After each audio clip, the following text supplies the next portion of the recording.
بلغ العلا بكماله كشف الدجى بجماله حسنت جميع خصاله. حدثنا سليمان بن حرب قال حدثنا شعبة عن واصل الأحدب عن المعرور قال لقيت أبا ذر بالربذة وعليه حلة وعلى غلامه حلة فسألته عن ذلك فقال إني ساببت رجلا فعيرته بأمه فقال لي النبي صلى الله عليه وسلم يا أبا ذر أعيرته بأمه إنك امرؤ فيك جاهلية إخوانكم خولكم جعلهم الله تحت أيديكم فمن كان أخوه تحت يده فليطعمه مما يأكل وليلبسه مما يلبس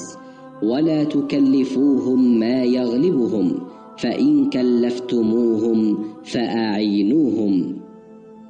আমি একবার রাবাজা নামক স্থানে আবু জার রাদিয়াল্লাহু আনহু এর সঙ্গে দেখা করলাম।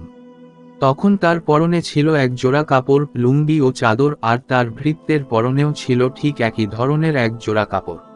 আমি তাকে এর কারণ জিজ্ঞেস করলে তিনি বললেন, একবার আমি জনৈক ব্যক্তিকে গালি দিয়েছিলাম এবং আমি তাকে তার মা সম্পর্কে লজ্জা দিয়েছিলাম। তখন আল্লাহর রসূল সাল্লাল্লাহু আলাইহি ওয়াসাল্লাম আমাকে বললেন, আবু জার, তুমি তাকে তার মা সম্পর্কে লজ্জা দিয়েছ। তুমি তো এমন ব্যক্তি, তোমার মধ্যে এখনো অন্ধকার যুগের স্বভাব বিদ্যমান।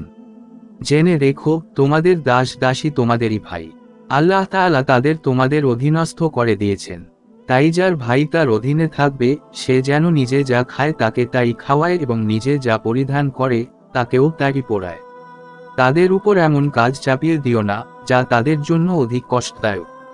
যদি এমন কষ্টকর কাজ করতে দাও, তাহলে তোমরাও তাদের সে কাজে সহযোগিতা করবে।